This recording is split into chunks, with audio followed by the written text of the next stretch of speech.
Hello and welcome to episode 12. I am the Falcon. And I am the Dove.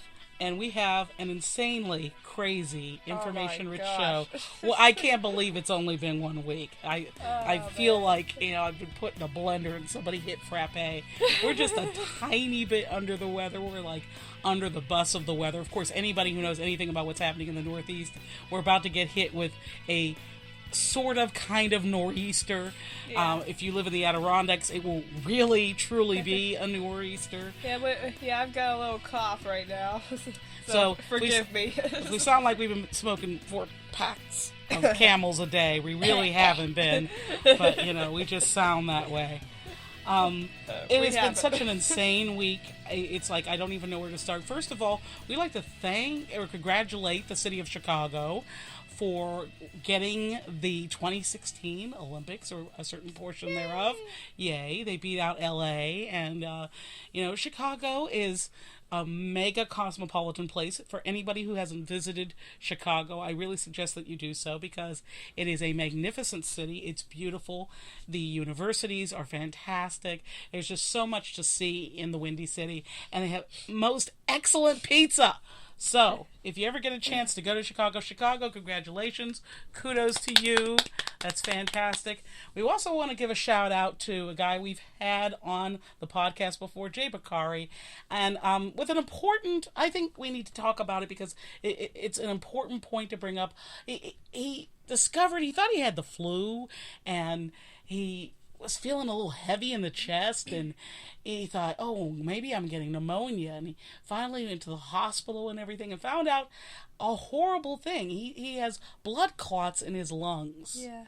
And this is something apparently that can develop where people who, drive long distances, like truck drivers, and he's an artist, so Yes, he's traveling all the He's time. an artist from Pittsburgh. And he he's draws fantastic these artist. magnificent drawings. And we still have some of the artwork on the website, right?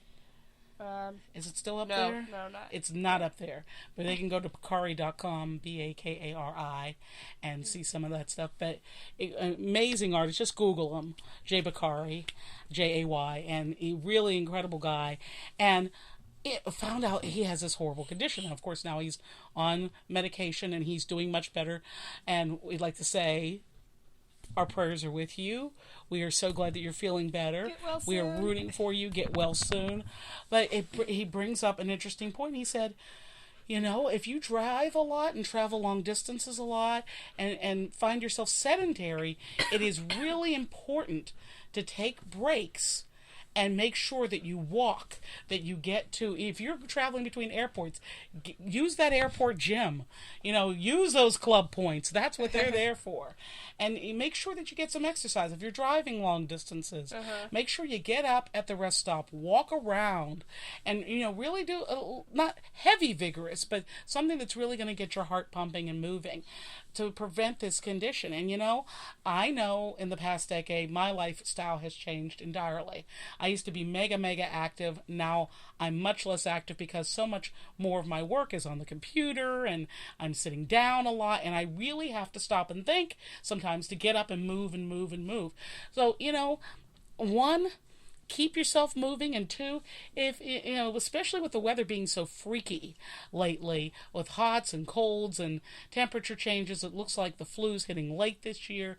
If you start to feel a little heaviness, a little wheeziness, and it doesn't feel quite right, and it doesn't go away in the first couple of days, get yourself checked out. Please see somebody. Jay passed that on to us and wanted us to pass that on to you, and it's good advice. It really is good advice. What a week. So, I guess we'll start with the big obvious. We'll start with the obvious, the big story that 9,000-pound stinky elephant in the living room. That went on throughout this whole week, and it just started right after we released episode 11 here. Don Imus. Oh my gosh. Tisk. You know what? Ding dong, the witch is dead. I know, it was so rude of me. I can't believe that popped out of my mouth. How unsensible. But you know what? What is he talking about? A girl's hair where he himself looks like a crypt keeper. The father of the crypt keeper. I'm sorry, are we being sophomoric? There's a reason. We're trying to prove a point. We haven't been on nearly as long as Don Imus, but I've been around as long as Don Imus. I heard him back in the 60s, Mr. Shock Jock. And the only thing that was ever shocking to me, truly, and I say this to Dove in all honesty, was how he ever stayed employed. A lot of people say, well, I can't believe he got fired under that comment.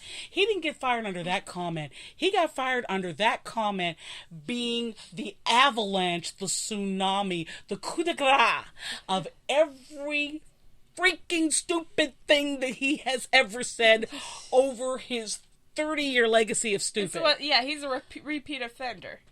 He has turned offense into a poster beacon. We're trying to be funny, but sometimes we go over the line. Yeah, well, once habits are now vices, okay?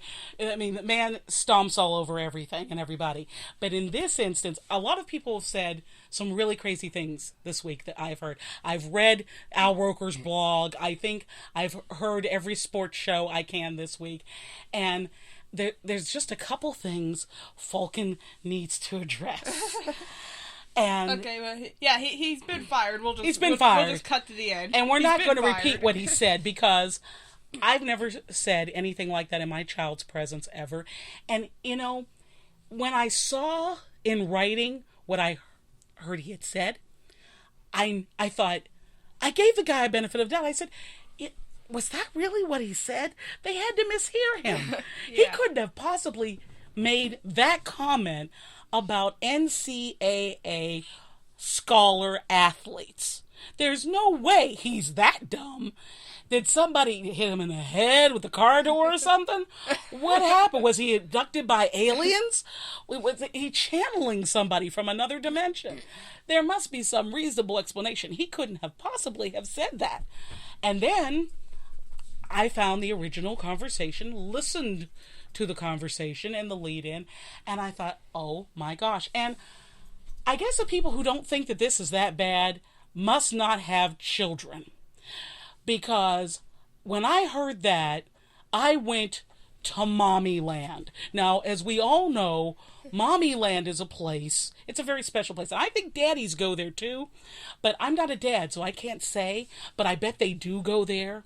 And it's a nuclear place. Mommy Land is where mommies go whenever the collective mom that is the mommy universe feels that someone has made a faux pas against the children of the world.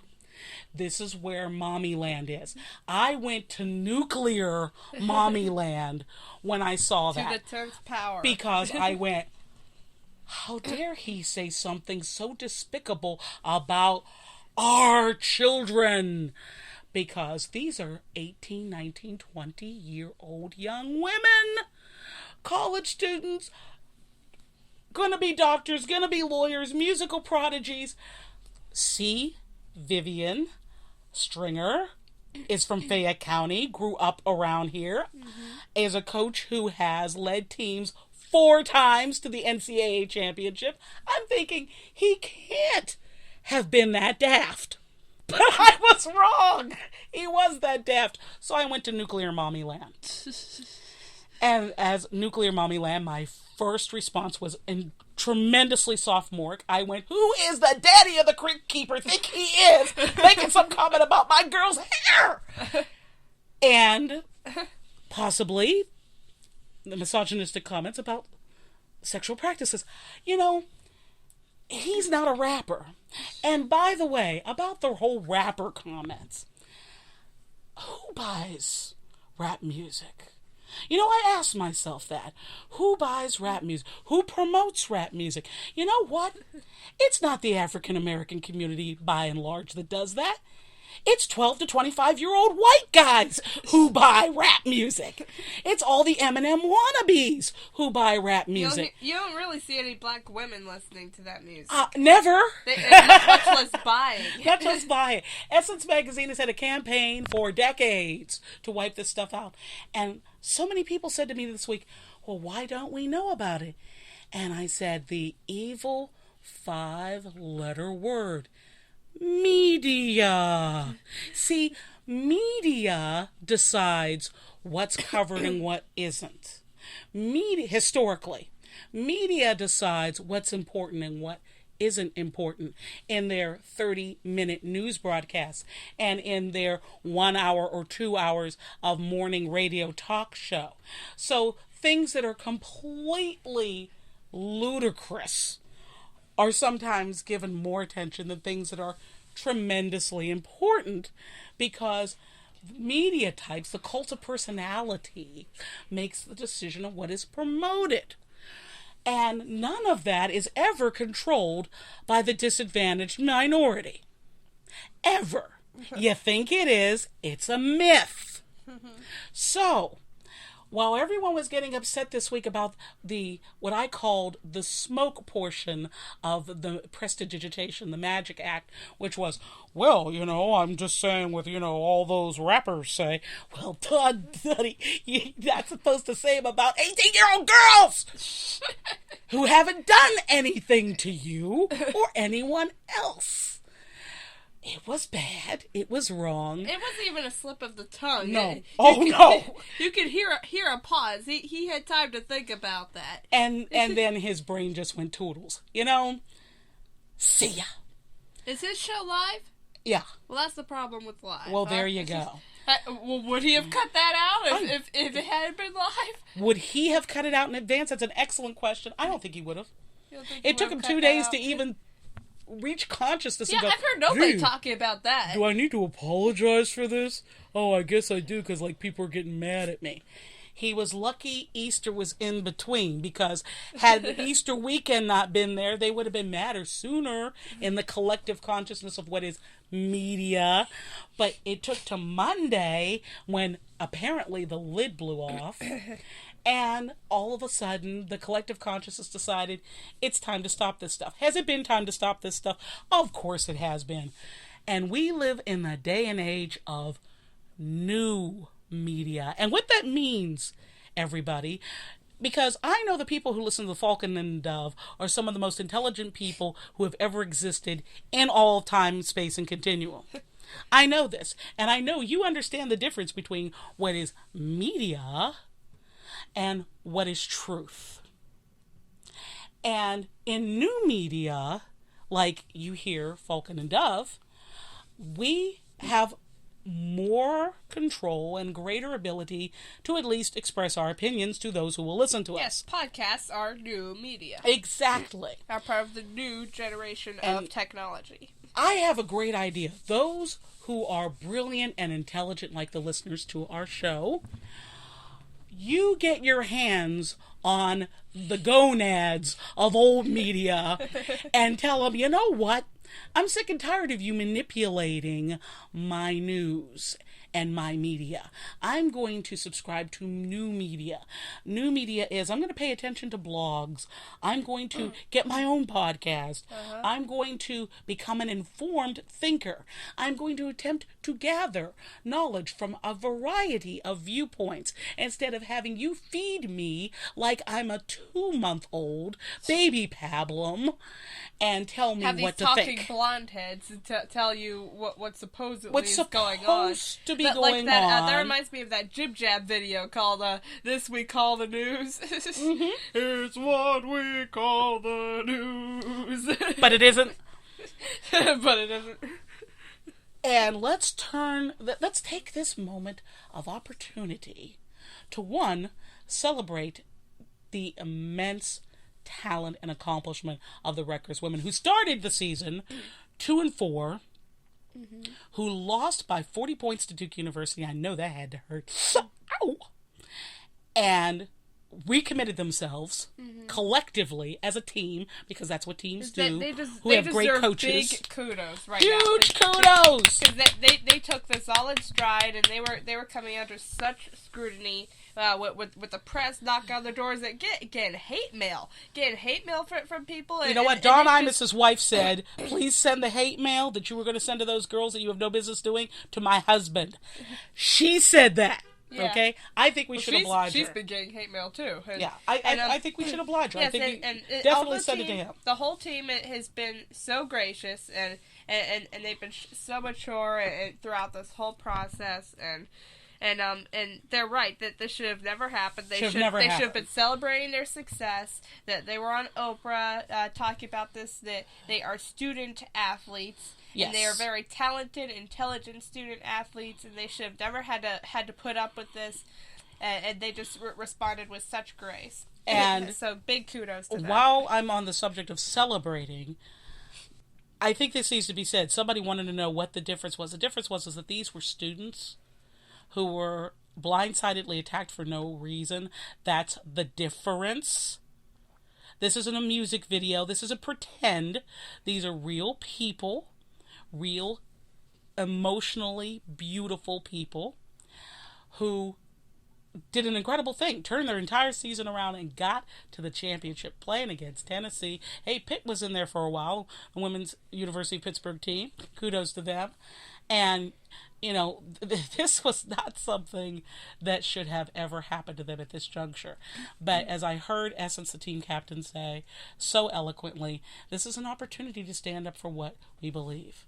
And this is an opportunity collectively to stand up for what we believe and to keep the tide going, to not be victimized by media, by old media, but to embrace new media and new opportunity to learn. Because this week, a lot of people learned a lot about what can go wrong when someone misspeaks with a microphone in their hand geared to a large audience. It is a privilege to have that opportunity. Imus blew it. He's blown it before. He finally blew it enough so that he was yanked. Should have happened sooner, but I look at now in a kind of Zen way and say, but you know, there is good that can come from even this. Yep. Because Don Imus had to listen for 3 hours as Vivian Stringer and her team and the parents and the representatives of Rutgers explained to him their perspective. And maybe after all these years in the darkness, maybe Don Imus will have an epiphany. Maybe like Scrooge on Christmas Day, he will wake up with a new perspective and a new way to understand that sophomore behavior doesn't cut it anymore. Somebody will probably rehire him somewhere, much to my chagrin. But if he is rehired somewhere, I hope that he will go out into the world with a new understanding, a paradigm shift on how to behave in the public genre, and a new understanding that this is not something that is merely bestowed on him and his egocentric greatness because he just deserves to be. It is a privilege to be in front of the microphone. Dove and I know it's a privilege to be in front of the microphone. And on my second point, those who feel their voices are rarely heard in media. You know, I think it was February of last year, you and I had a conversation at a reception with Spike Lee, the filmmaker.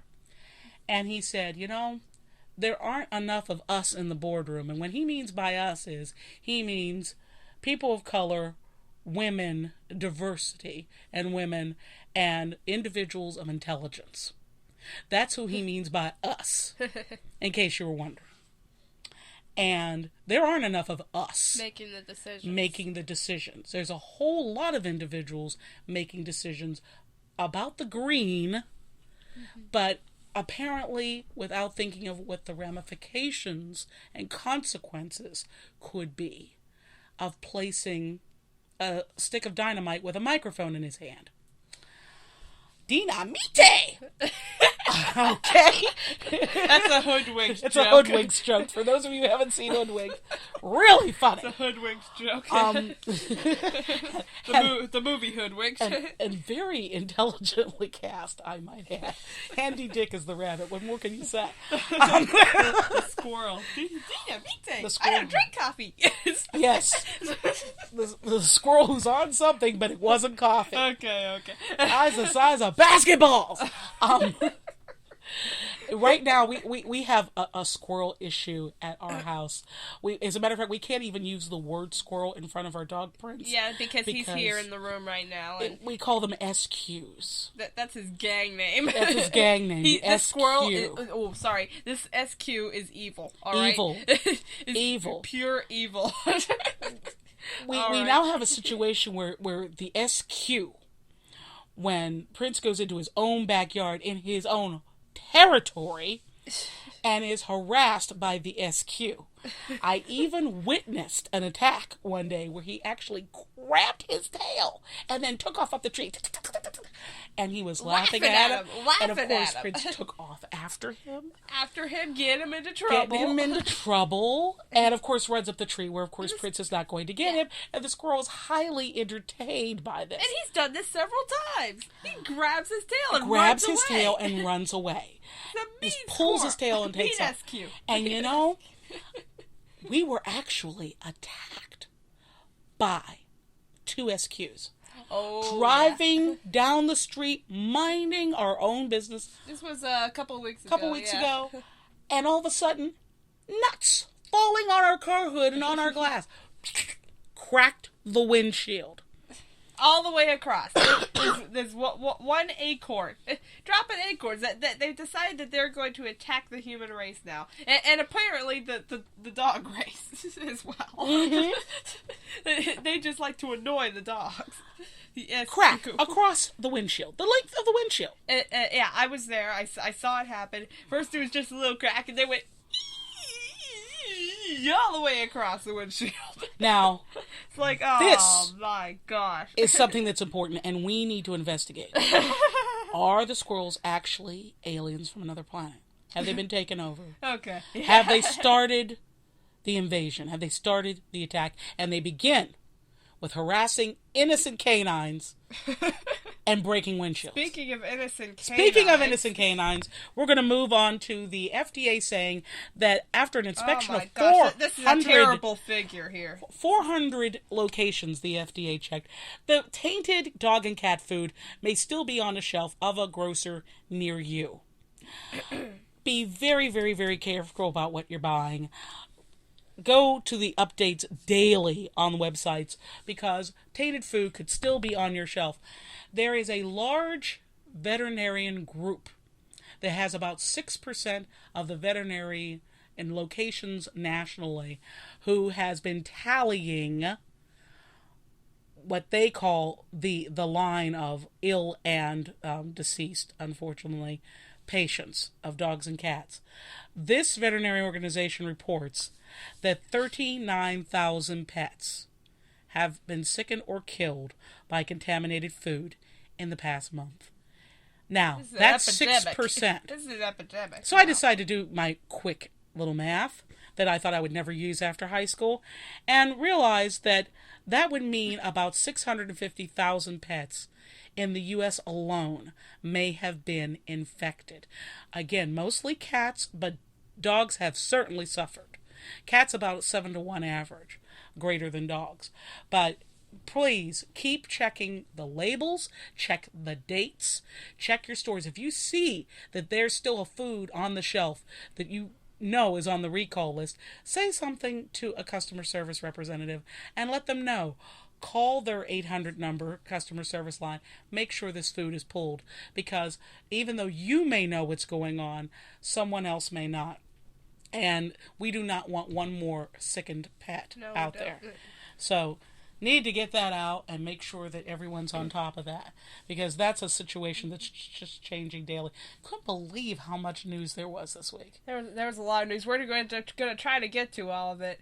But this is a good story, too.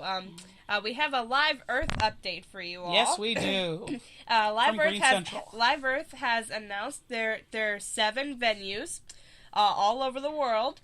There's 7 concert venues for this very special event to bring awareness and action to the global warming issue. July 7th, 2007. 777.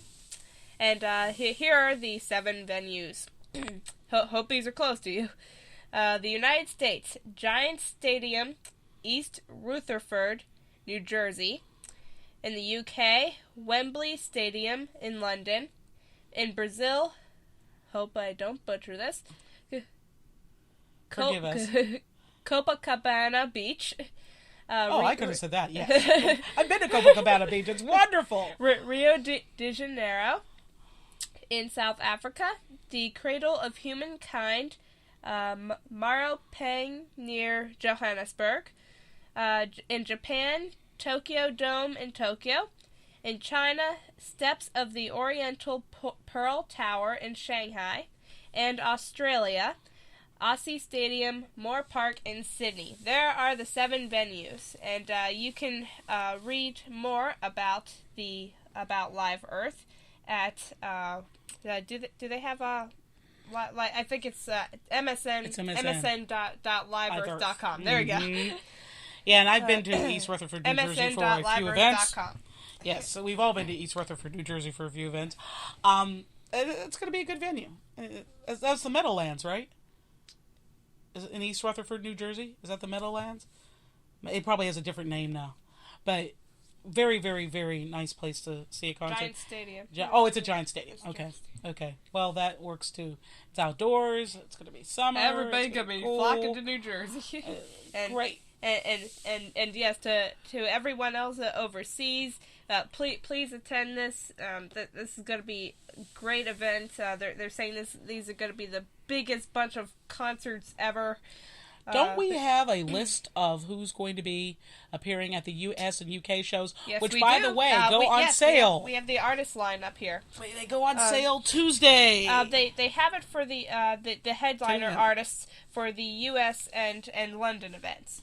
For the USA artists, their lineup is AFI, Akon, Alicia Keys, Bon Jovi, Dave Matthews Band, Fall Out Boy, John Mayer, Kanye West, Kelly Clarkson, KT Tunstall, Ludacris, Melissa Etheridge, Rihanna, Roger Waters, Smashing Pumpkins, and The Police.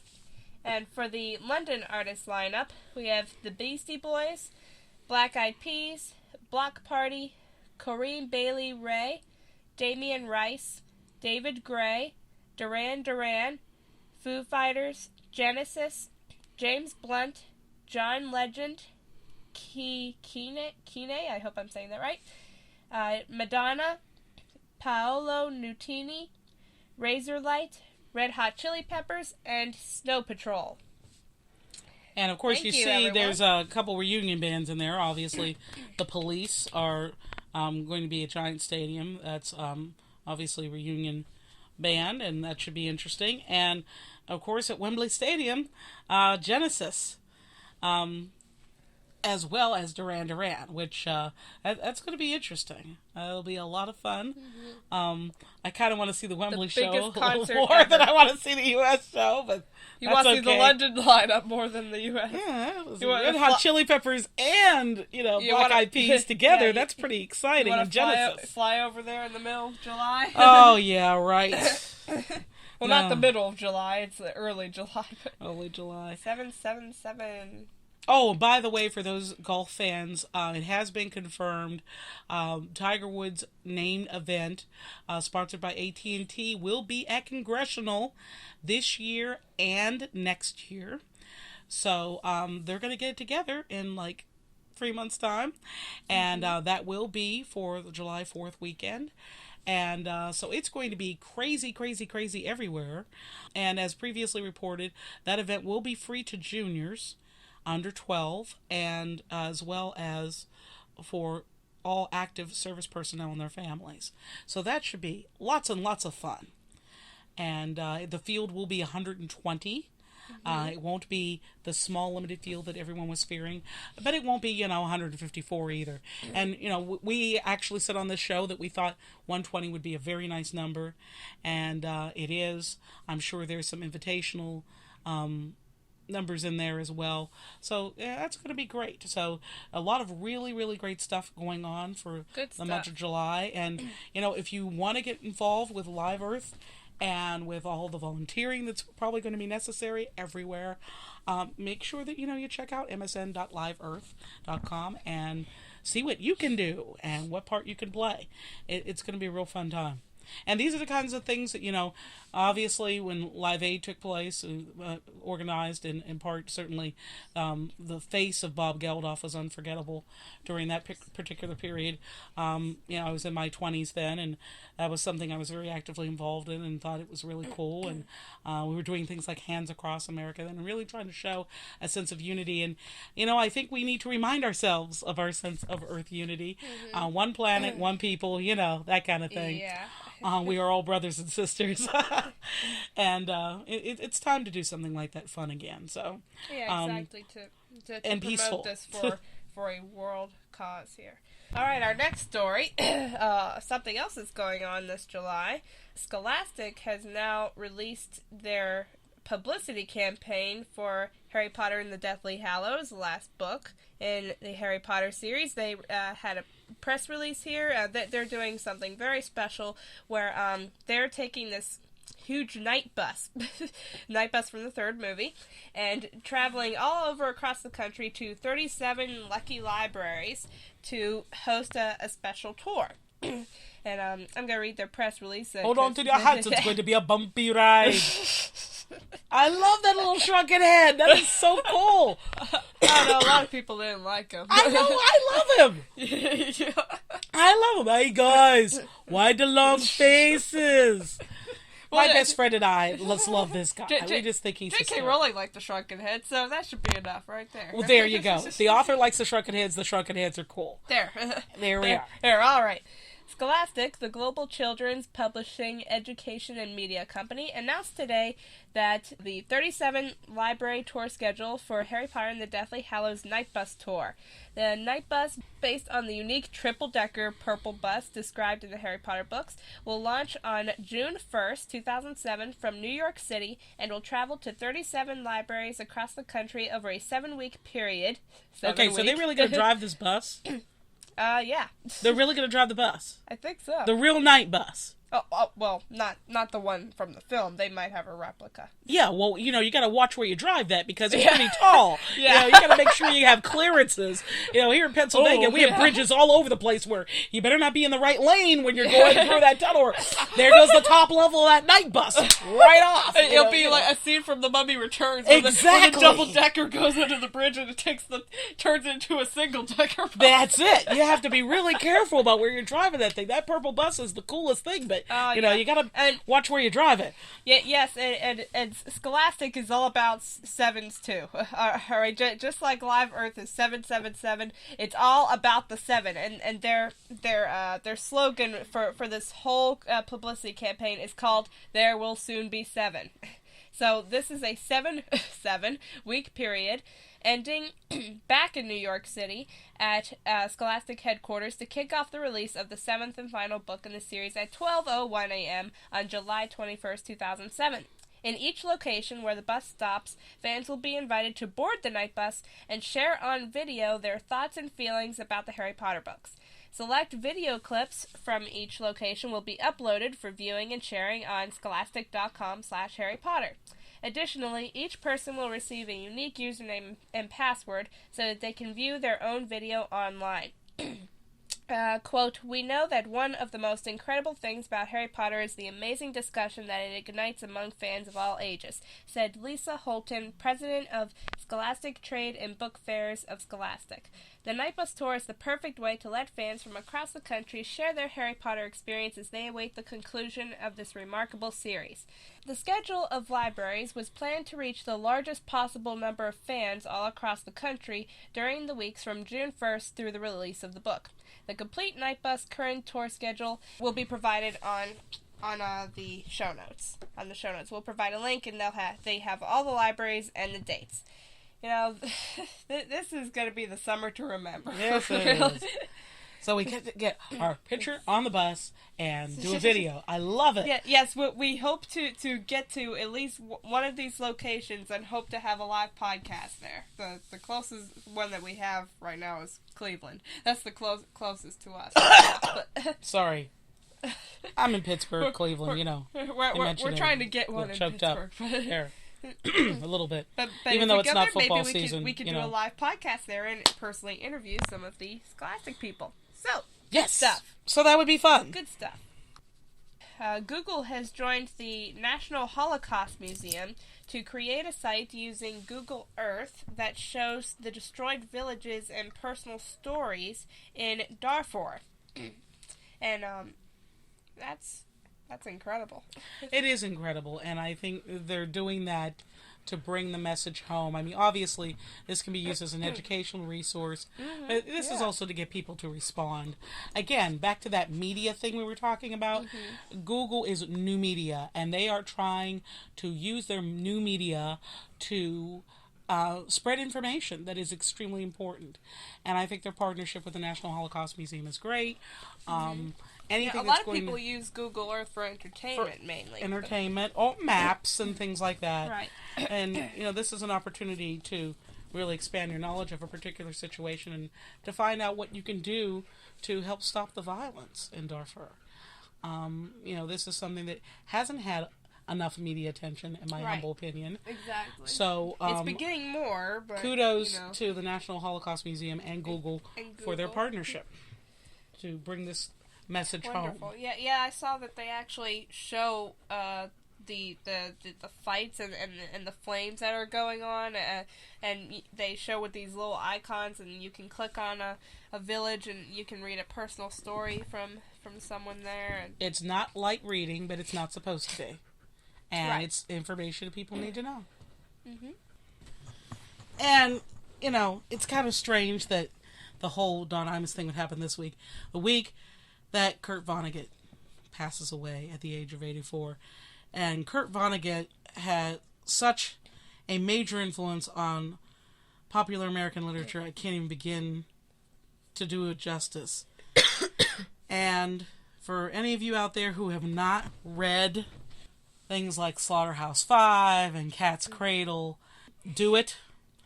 Get your paperback. You could get books online very inexpensively.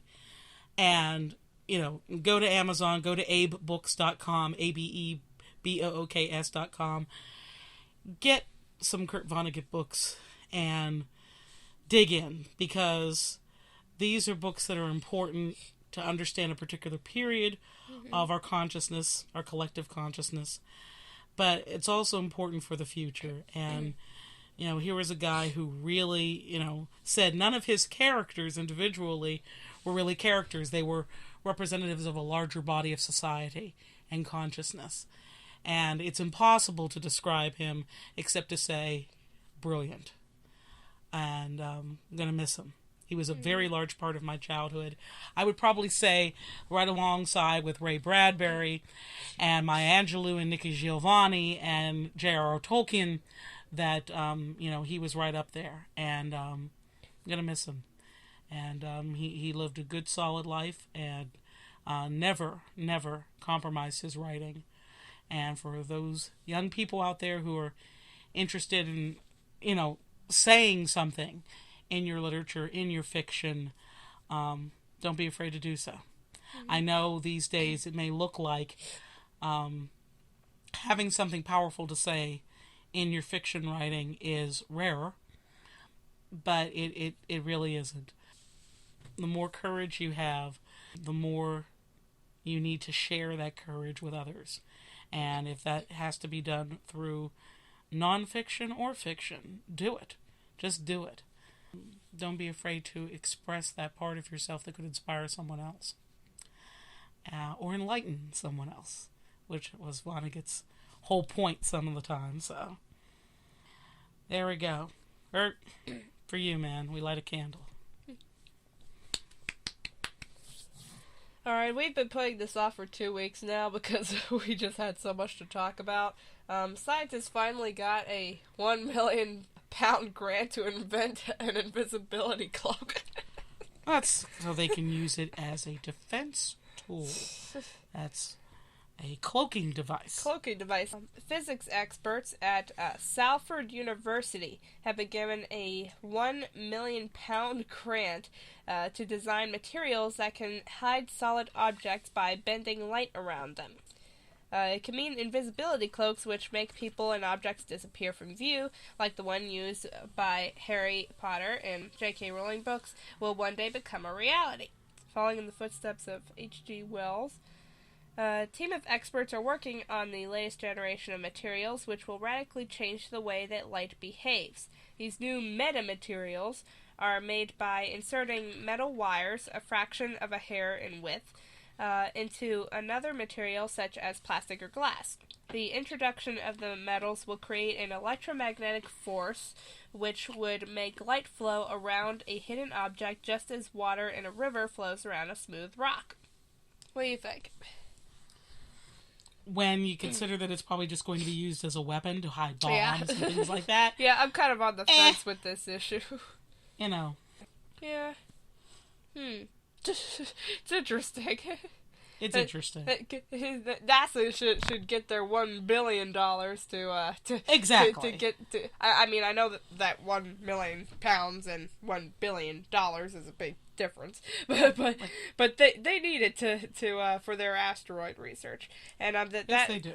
That Invisibility Cloak, quote unquote, article was from the Daily Mail, in the Science and Technology section. Yeah, I just think that, it won't be used for anything fun. It'll be used for something. Yeah. You think it'll be creepy. It'll be used for the average person to buy on the street? No. Maybe years from now. No. That would be like pedophile's dream toy. Oh my gosh. I mean, I'm sorry. I can only think of every twisted thing that could be done with it because, I'm a mom. I'm in risk assessment. You know what I mean? And the only thing I see there is risk. Right. I remember when during one of those cheesy interviews when Dan Radcliffe was young and they asked him what he would do with an invisibility cloak. I remember that. And all he said was, "I can use it to sneak into concerts." Yep. Because Dan loves his music. Oh yeah. And I feel him. I mean, I can think of some concerts early on in my younger years where I would have definitely wanted invisible because they was sold out and I couldn't get in. Yeah. So if they can't see me get in, that would have been kind of I've been all to her concerts, but I haven't actually been to the ones I wanted to go to because they sell out in the first 2 days. Well, yeah, Christina Aguilera's playing here tonight, but gosh, I can't get a ticket. I've been watching that girl since she was 7 years old. Can't get a ticket to her concert. Yeah, she's from Pittsburgh. She's from here. Our home girl. Yeah. But hometown girl. Props to her. Because she has done some tremendous work with children and with women's shelters here in Pittsburgh. And I really, really admire her courage. I mean, some people like her music, some people don't. But I admire her soul because she's a survivor. And I just admire her tremendously. She is very fierce. And I like what she says in her music concerning her fierceness, concerning her ability to release and heal, to initiate healing, and I'm just darn proud of her. So, me too. I wish sometimes she'd put more clothes on, but I'm darn proud of her. Go, Christina. Oh, we also, water was detected on a planet outside our solar system. Yeah. For the first time. That's huge, because where there's water, there could be life. Woo! I wonder what Kurt Vonnegut would say about that. Yeah. Like, well, that's good. And if we destroy this Earth, maybe we could go someplace else. No, not really. No, not really. No, not really. We can't leave the solar system. We can't make it to Mars, much less leave the solar system. So we might as well save the Earth that we have. There you go. Gonna keep saying that. This is from MSNBC. Astronomers have detected water in the atmosphere of a planet outside our solar system for the first time. The finding, to be detailed in an upcoming issue of Astrophysical Journal, confirms previous theories that say water vapor should be present in the atmospheres of nearly all the known all the known extrasolar planets. Even hot Jupiter's gaseous planets that orbit closer to their stars than Mercury to our sun are thought to have water. The discovery announced today means one of the most crucial elements for life as we know it can exist around planets orbiting other stars. Quote, we know that water vapor exists in the atmospheres of one extrasolar planet, and there is good reason to believe that other extrasolar planets contain water vapor, said Travis Barman, an astronomer at the Lowell Observatory in Arizona, who made the discovery. Wow. Water actually survives over a broad range of temperatures, Barman explained. It would need to get quite a bit hotter to completely break the water molecules apart. End quote. That's cool. That's great. So that increases the possibility of life on other worlds in some form, maybe as small as a microorganism, or could be as large and complicated as something complementary to ourselves. We're not alone. Cool. Cool.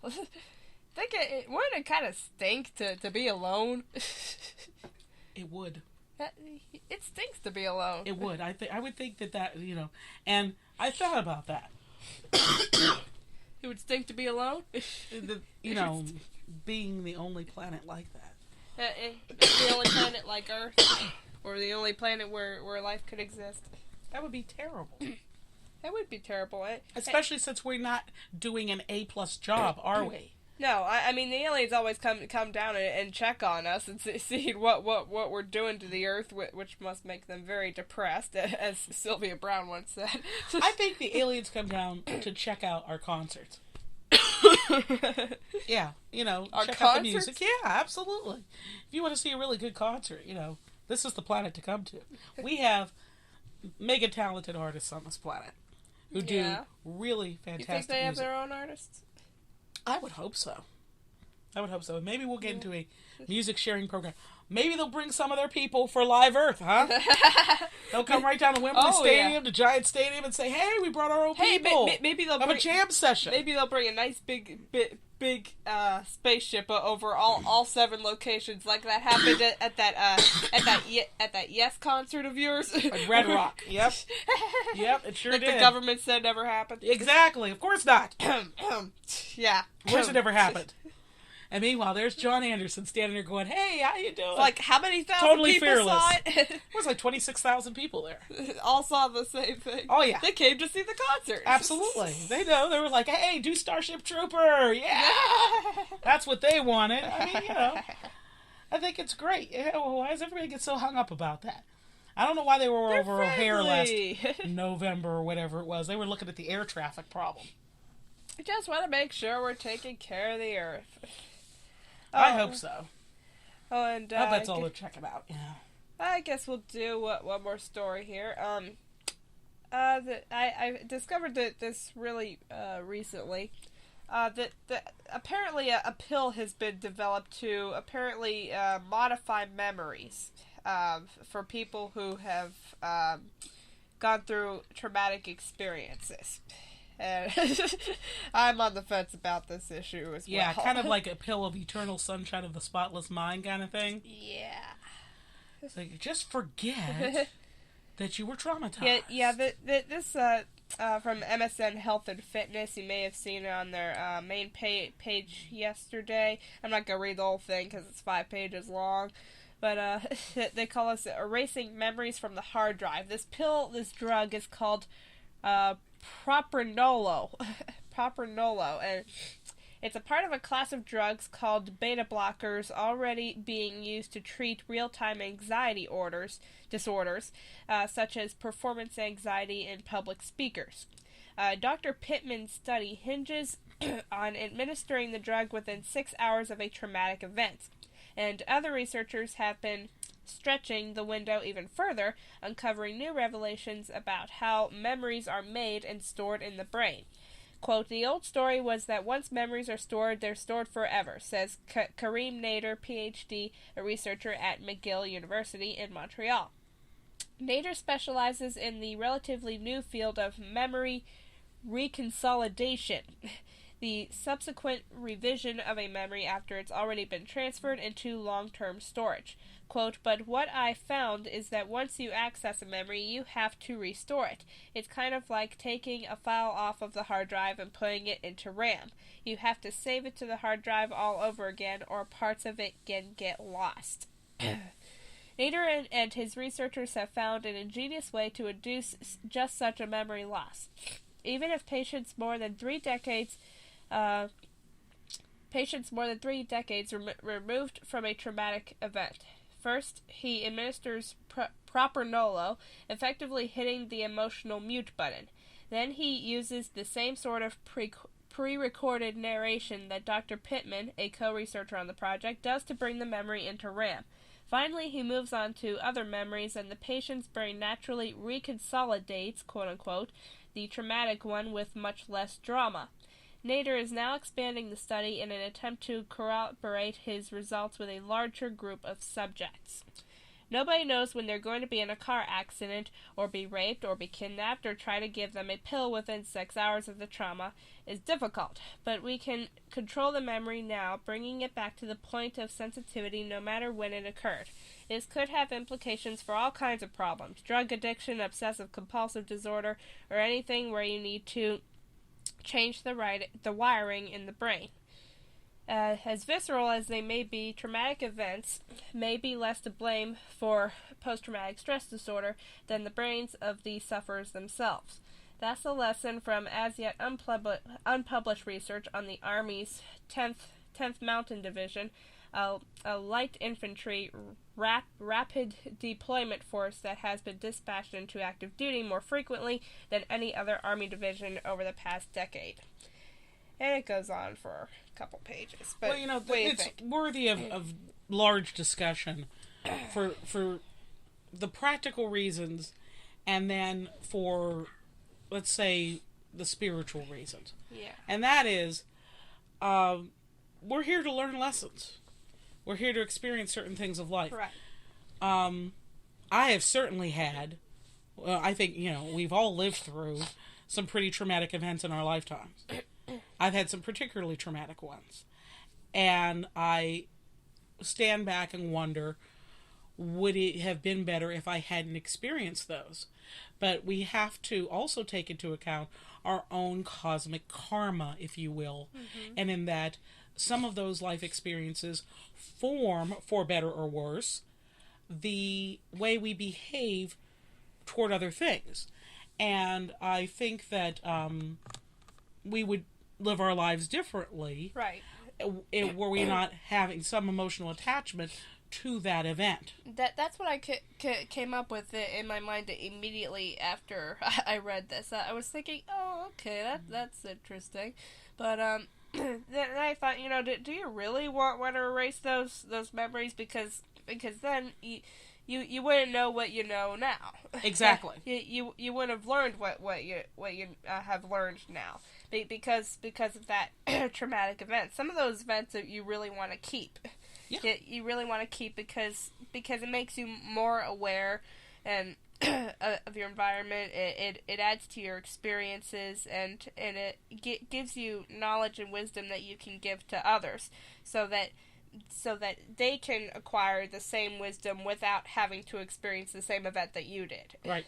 I think that Western cultures have gotten way too hung up on not wanting people to experience life. And I say this because in these cultures, you're not allowed, Western cultures, and I'm talking about white Western linear culture. Yeah, I'm going to say it. And I said it. You're not allowed to be sad. You need to take a pill for that. You're not allowed to be in pain. You need to take a pill for that. You are not allowed to process grief in ways that we did for thousands of years, because you got to get back to work and work 60 hours a week and run yourself into the ground. So the vehicles that were normally used for thousands of years to process introspection, prayer, long-term prayer, where you could pray for hours, meditation, dance. Dancing is a form of trance release, just like praying and meditating is a form of trance release. And these were things that we could do for thousands of years before everything else became so much more important. And those were the ways that we relieve the pain of experience. You need to go through the process of the pain. You need to go and the through trauma.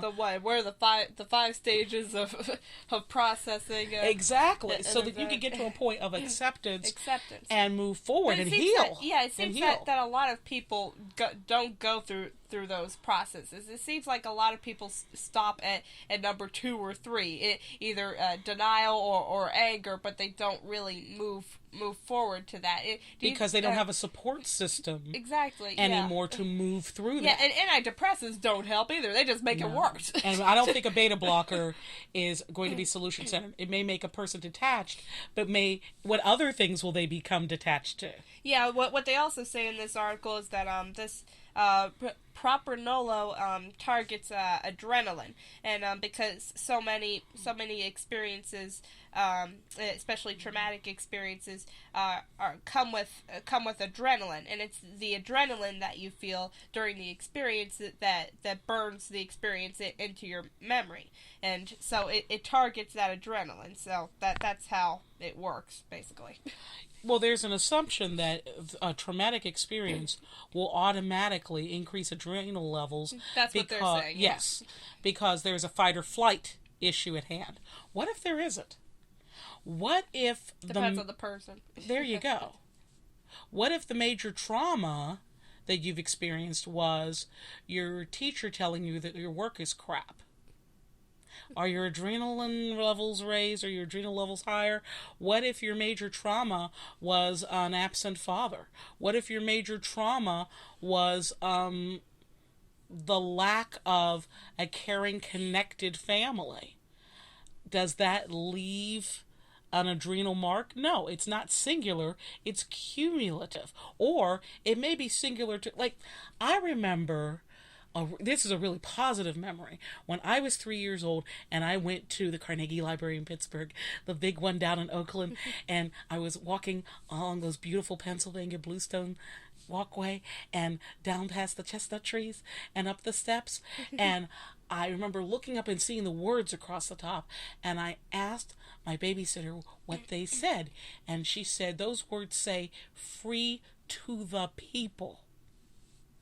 And that was a really big deal for me, because that meant that I could go in the library and sit anywhere I wanted to in the library. There was this beautiful yellow covered chintz fabric, kind of a lemon yellow chair with Queen Anne legs that I used to pull myself up into, and I had a wagon full of books, and I would pull myself up and my feet would stick out to the edge. She's like Matilda.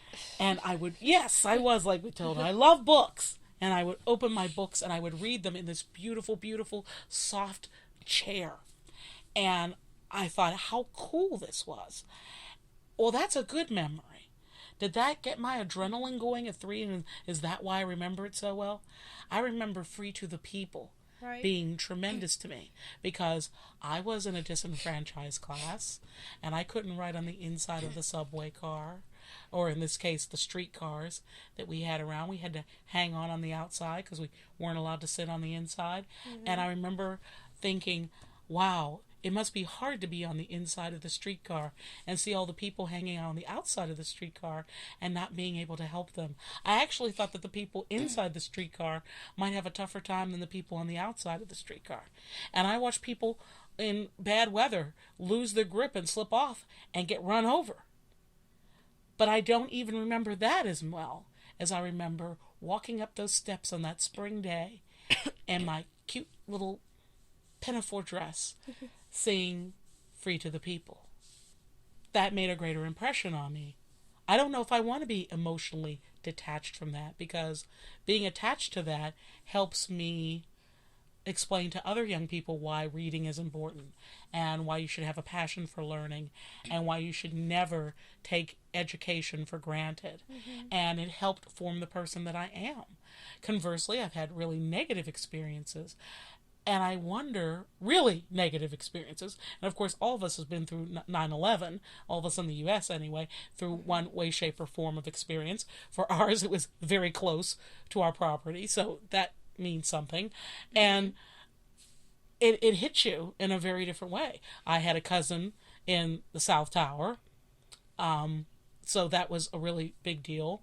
But do I want to remove my emotional attachment to that? Do I want to remove the grief? I just like to remove the incident. I wish it hadn't happened. I wish I could back up life and reality and bring all those people back and never have anything nasty like that ever happen. That's what I want to do. They got a pill for that? I don't think they do they? So I don't really want a pill to be detached from that. I want to be very much alive and focused on why certain things are sacred. And you learn those things are sacred through the great things and the tragic things. They're the worst experiences. Exactly. That's how we grow. That's how we grow as moral beings. And to remove that, I think, would be a very dangerous thing. Mm-hmm. I think you'd have a lot of walking dissociative, zombies. Psychopathic people. To be honest, zombies. Certainly around. Sociopathic people, because there would be a lack of what happens on the other end of this equation. Empathy, a lack of sympathy, a lack of understanding. I don't know how you could pinpoint one thing without removing others. Right. The last thing we need right now in this day and age is more of a lack of understanding. There you of go. Each other. That's right. That's the last thing we need. I'm a huge advocate for tolerance and understanding among everybody, and you can't really achieve understanding if you don't even know what happened. Yes, or if you don't even know what's going on, if you've dissociated from what's happened, you're not emotionally attached to the incident or the outcome. Now, you can achieve that through that unattachment through meditation, but see, that's a healthy way to do it, because now you've gone through the entire process. And a lot of people don't do that, and they don't meditate, they don't pray. And what people need to do to help ease and accept these traumatic experiences is to teach people, to educate people on how to process it and how to emphasize what you learn and the wisdom that comes from that. Exactly. From that experience, then focusing on, this was really terrible, over and over and over again, and never getting past that. Exactly. You got to get past that. And you get past that through having, once upon a time, a healthy base of people around you, of information and resources. And that's what we're lacking. So the individual has had to become much more responsible for their own inner healing. And there aren't a lot of times for that. Right, so, everybody's busy. Exactly. It's a fast world. So what we need to do is allow people the time and space and support to heal from trauma. And they determine what is the trauma. They determine the trauma. Trauma is not to be determined by someone else. For example, miscarriage. That's a big one. That's a hot button. Some couples can have a miscarriage and they move right on forward and they're fine with it and go on to have other children. Some people have a miscarriage and it is devastating to them emotionally to have that loss. We can't make the determination of what's trauma or what isn't for them, or make assumptions that something is traumatic that may not be, or shouldn't be traumatic, which really is. I just think that's a very slippery slope. Yeah. Trauma, isn't a word for, isn't a universal word for every experience. No, it certainly isn't. Of course, because trauma is a different definition for everyone, and what trauma means to them. Exactly.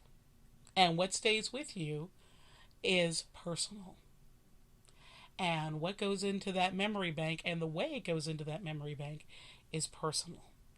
And I don't think anyone can stand outside of that and make a determination of what to impact on that memory and think that everything's going to be okay. I think it's a very dangerous territory. Yeah, it really, it depends less on what the memory was, and it depends more on how you save that memory in your hard drive.